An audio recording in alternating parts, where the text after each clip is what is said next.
relationships, and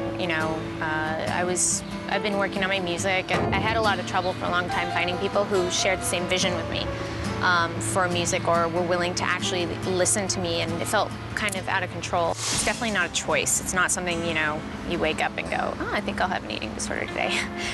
It starts out usually as something innocent, and for a lot of people, I think they just kind of going on a diet, or they're going to eat healthier kind of thing. And it was like that with me after, I gained a couple pounds over Christmas or something, and I was just, it's like, all right, I'm going to go back to the way I normally eat, which I've always been a very normal person.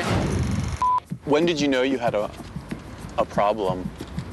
When my habits with food and exercise became something I had to hide. At first, I didn't think I had a problem, and then when it was very obvious to me that I did, and you know in the back of your mind that it's wrong and that you're hurting yourself, but at the same time, it becomes something that you really can't stop on your own and you need help with. How long did this go on before somebody kind of recognized that you had a problem? It alarmed my mom first, because she was pretty much the one who talked to me about it first, and I talked to her about it, and we tried to work it out. How did your castmates, were they aware that you were going through an eating disorder? Or?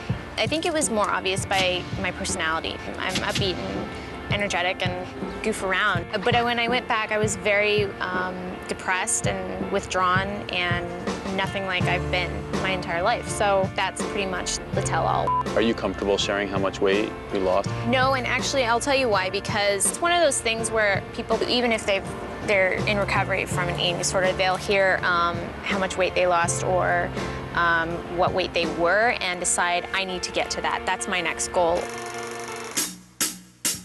How do you recover? At the beginning, I just kind of sought, a nutritionist and a therapist, and it became, though, where that wasn't enough. Did you have to go to a facility? I did have to leave the show and to, just focus on that and getting well and getting my life back.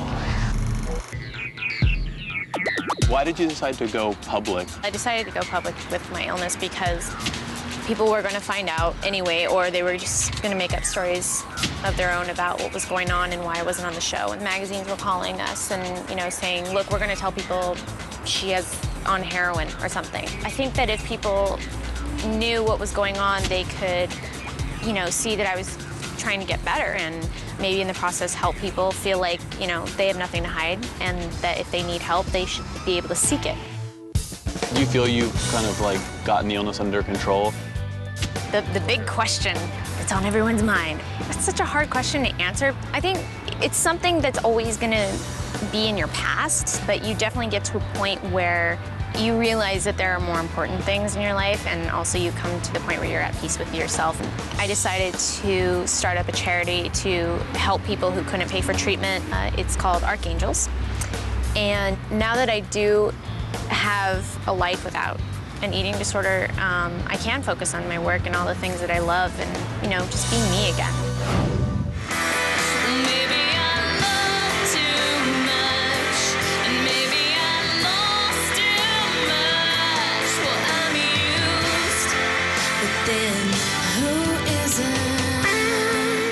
Where are we today? Recording studio in Studio City that I have been coming to since I was about 12 years old.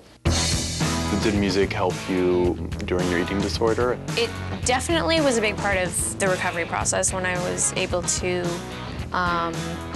finally kind of start turning my life around. There were songs that I would listen to that would make me feel more empowered. I was really afraid that I wouldn't write again, and I did, and I am writing, and that was one of the best things for me.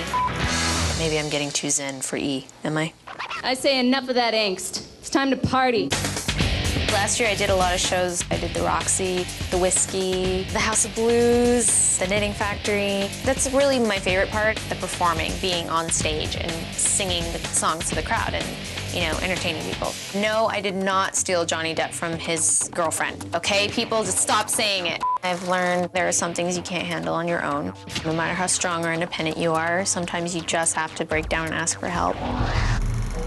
Ready? Yep, I'm ready.